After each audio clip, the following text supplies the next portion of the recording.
আসসালামু আলাইকুম দর্শক বন্ধুরা এই মুহূর্তে টিভি সেট বা মোবাইলের সামনে যারা বসে আমাদের এই চ্যানেলটি দেখছেন তাদেরকে জানাই স্বাগতম। এছাড়া দেশ ও দেশের বাইরে থেকে যারা আমাদের আজকের ভিডিওটি দেখছেন তাদেরকে জানাই আন্তরিক অভিনন্দন। দর্শক বন্ধুরা, আমাদের আজকের ভিডিওর মূল আলোচনার বিষয় হচ্ছে ধানের জমিতে ইঁদুর দমনের উপায়। অর্থাৎ আমরা বিনা পয়সায় সঠিক কিছু টেকনিকে কিভাবে ইঁদুর বিতাড়িত করব বা ইঁদুর দমন করব, অথবা আমাদের জমিতে যে ইঁদুরটি আক্রমণ করতেছে এই থেকে কিভাবে রক্ষা পাবো। দর্শক বন্ধুরা, এই বিষয়ে কিছু তথ্য আপনাদের জানানোর চেষ্টা করব। ভিডিওটি না টেনে পুরোপুরি দেখার চেষ্টা করবেন। দর্শক বন্ধুরা, 1 নম্বর স্টেপ হচ্ছে বাংলাদেশ এবং ইন্ডিয়ায় কয়েকটি প্রজাতির ইঁদুর রয়েছে যারা শুকনো এবং ভেজা দুটি অবস্থায় আমাদের জমিতে আক্রমণ করতে পারে। যেমন শুকনো অবস্থায় আলু, গম, ভুট্টা, সরিষা এগুলো জমিতে শুকনো অবস্থায় আক্রমণ করে থাকে। দর্শক বন্ধুরা, ধান কিন্তু ভেজা পানিতে থাকে, এই পানিতেও কিন্তু ইঁদুর আক্রমণ করে। এটা বলতে অবিশ্বাস্য, এই জন্য এটা অবিশ্বাস্য যে এটা পানিতেও আক্রমণ করে থাকে।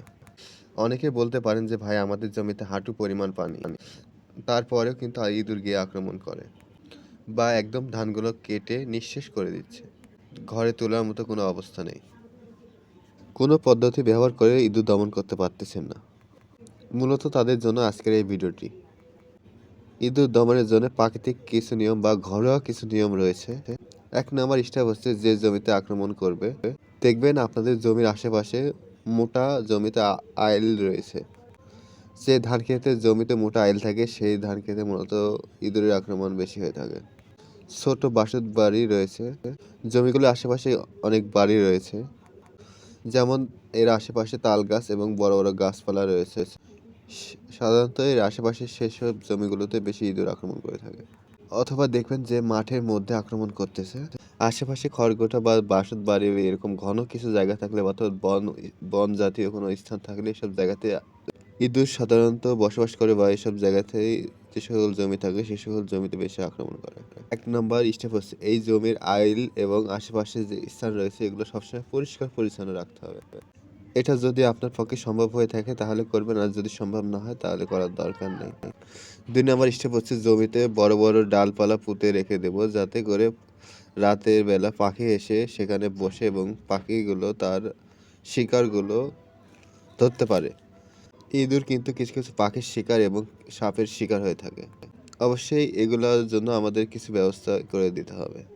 এই যে বললাম সাপের শিকার, সাপ কিন্তু ইঁদুর অনেক পছন্দ করে।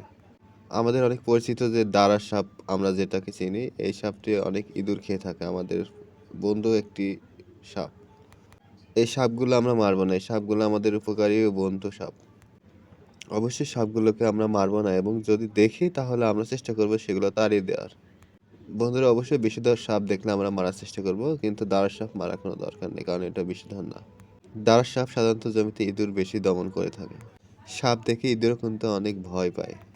আমাদের কি করতে হবে, দেখবেন আপনাদের বাসায় অনেক সাইকেলের টায়ার রয়েছে, পুরানো টায়ার বা টিউব বা কলার ডাগর, বড় বড় গাছের ডালপালা আমাদের যে জমিতে ইঁদুর আক্রমণ করছে সেই সকল জমির আশেপাশে এগুলো ফেলে দেবেন, যাতে করে সাপের মতো দেখতে লাগে।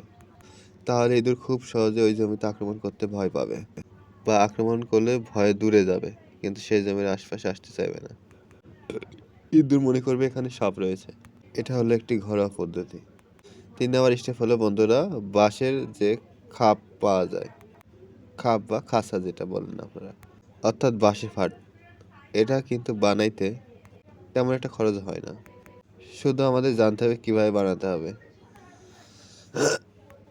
আমাদের যদি আশেপাশে নাও থাকে, নিজেরও না থাকে, তাহলে দেখবেন যাদের বাঁশঝাড় রয়েছে তাদের কাছ থেকে চাইলে, বেশি না, খুব 1 থেকে 1.5 হাত বাঁশ হলে এরা, এই বাঁশ দিয়ে আপনারা খুব সহজেই ফাঁদ তৈরি করতে পারেন। এটা ইঁদুর দমনের জন্য 100% কার্যকরী ফাঁদ। আপনারা এই বিষয়ে অনেক ভিডিও দেখতে পারেন ইউটিউব বা ফেসবুকে, যে বাঁশের ফাঁদ তৈরি করে কীভাবে ইঁদুর দমন করা যায়। বাঁশের ফাঁদ কিন্তু অত্যন্ত কার্যকরী, ইঁদুর দমনের জন্য অনেক ভালো কাজ করে। আপনারা চাইলে আপনাদের জমিতে এই বাঁশের ফাঁদটি ট্রাই করে দেখতে পারেন। এই বাঁশের ফাঁদ কীভাবে তৈরি করতে হয় আপনারা ইউটিউবে চাইলে দেখে নিতে পারেন, অথবা বাজারে আপনারা এগুলো 20-50 টাকা করে কিনতে পারবেন। এছাড়াও আরেকটি পদ্ধতি হচ্ছে, ইঁদুর দমনের জন্য বাজারে খাঁচায় ফাঁদ কিনতে পাওয়া যায়। এই ফাঁদগুলো খাবার দিয়ে সেটিং করে রাখলে ইঁদুর যদি সেই জমিতে গিয়ে খাবারগুলো খায় তাহলে মারা যাবে বা খাঁচায় আটকা পড়ে যাবে। এতে করে ইঁদুর খুব সহজেই দমন হয়ে যাবে। ইঁদুর মারার জন্য কিছু বিষ রয়েছে, সেই বিষগুলো আপনার খাবারে মিশিয়ে ইঁদুরগুলো মারতে পারেন। বন্ধুরা, ধান খেতে যে জায়গাতে ইঁদুর আক্রমণ করে সেই জায়গাতে আপনারা এগুলা রেখে দিন। সেখানে যদি এগুলো ব্যবহার করে ইঁদুর দমন করা যায়। বন্ধুরা, এগুলো কিছু ঘরোয়া টেকনিক। এর পাশাপাশি এগুলো যদি করে না হয়, আপনারা যদি এগুলো করতে না চান, তাহলে আপনাদের জন্য আরেকটি সহজ উপায় হচ্ছে বালাইনাশক ব্যবহার, অর্থাৎ কীটনাশক ব্যবহার। অনেকে আবার বলতে পারেন যে ভাই, এই কীটনাশক দিয়ে ইঁদুর কি দমন করা যাওয়া সম্ভব বা করা যায় কি আদৌ? বন্ধুরা, অবশ্যই ইঁদুর দমনের জন্য দুইটা কীটনাশক এখনও বাংলাদেশে রয়েছে। আল্লাহ তাআলা মানুষের যে বুদ্ধি দিয়েছে, এই বুদ্ধির কোনো শেষ নেই। আর এই বুদ্ধি দিয়ে মানুষ যে ওষুধ তৈরি করেছে, এটারও কোনো শেষ নেই। আপ অবশ্যই এই বুদ্ধিগুলো যদি আপনারা ব্যবহার করেন, আপনাদের অবশ্যই ভালো হবে এবং ভালো কাজ করবে। ১ নাম্বার স্টেপ হচ্ছে ২টি কীটনাশক বাংলাদেশে পাওয়া যায়, যে কীটনাশকগুলো ইঁদুর দমনের জন্য অনেক কার্যকরী, অর্থাৎ ২টি গ্রুপের। সেমকো কোম্পানির সেমটাফ গ্রুপটা আমার তেমন একটা মনে আসছে না। এটা ইঁদুর দমনের জন্য বাংলাদেশে অনেক কার্যকরী একটি কীটনাশক।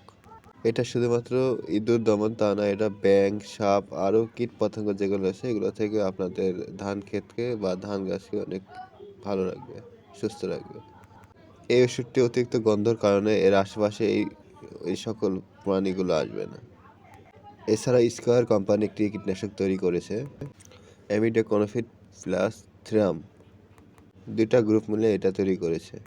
ইমিডাক্লোপিড যেটা আছে এটা দিয়ে তো ইঁদুর যাবে না, কিন্তু থ্রাম যেটা আছে এটা অনেক কার্যকরী ইঁদুর দমনের ক্ষেত্রে, যেটা আমাদের জমিতে ছত্রাক দমন করে, যে ক্রিয়াগুলো আছে এগুলো দমন করে। বিষ শোধন করতে এগুলো ব্যবহার করতে পারি। এই যে থ্রাম একটা ঔষধ, এই গ্রুপটা ছত্রাকের জন্য বা পোকার জন্য ২০% ব্যবহার করা হয়। অবশ্যই সঠিক ব্যবহার বিধি জানতে হবে, তাছাড়া আপনার ইঁদুর দমন করতে পারবেন। ১ নম্বর স্টেপ হচ্ছে এখন এগুলো আমরা ব্যবহার করব কিভাবে। এটি হলো আমাদের সেন্টাপ অথবা থিমিট, এই ২টি কীটনাশক। এই ২টি না পেলে থ্রাম গ্রুপের থ্রাম যদি কোনো প্যাকেটের গায়ে লেখা থাকে, এই ধরনের কীটনাশক বা ছত্রাকনাশক আপনারা চাইলে আপনাদের জমিতে ব্যবহার করতে পারেন। অবশ্যই প্যাকেটের গায়ে যে অনুমোদন মাত্রা রয়েছে সেই মাত্রায় প্রয়োগ করবেন। ঠিক ৫ থেকে ৭ বার ২ থেকে ৩ দিন ব্যবহার করবেন। ৫ থেকে ৭ বার ২ থেকে ৩ দিন ব্যবহার করবেন। আপনারা চাইলে এটি ব্যবহার করে ইঁদুর দমন করতে পারবেন, অবশ্যই পরিমাণের মাত্রা নিয়ম জেনে।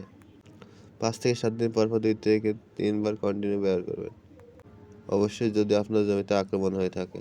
এটা এতই পাওয়ারফুল এবং এর কারণে সাপ, পোকামাকড়, কীটপতঙ্গ এগুলো কোনো কিছু আপনার ধারে কাছে আসবে না। আর যদি ভুলেও আসে তাহলে গন্ধ শুকে চলে যাবে। এটা প্রবাহমান হওয়ার কারণে ধানের জমিতে বিস্তৃত করবে, ইঁদুর, সাপ, পোকামাকড় আশেপাশে আসবে না।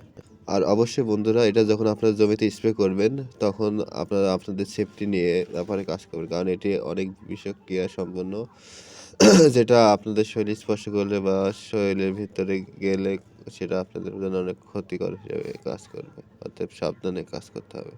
দেখবেন আবার যারা ২ টাকার ইঁদুর মারতে গিয়ে আমরা নিজের না অসুস্থ হয়ে পড়ি, অবশ্যই এদিকে খেয়াল রাখবেন। দর্শক বন্ধুরা, এই সকল বিষয় মাথায় রেখে আপনারা চাইলে আপনাদের জমিতে স্প্রেটি করতে পারেন। দর্শক বন্ধুরা, এতক্ষণ ধরে আমাদের কৃষি তথ্য চ্যানেল 24-এর সাথে থাকার জন্য আপনাদের অসংখ্য ধন্যবাদ। এরকম আরও সুন্দর সুন্দর তথ্য সম্পন্ন ভিডিও পেতে আমাদের চ্যানেলটি সাবস্ক্রাইব করুন। ধন্যবাদ।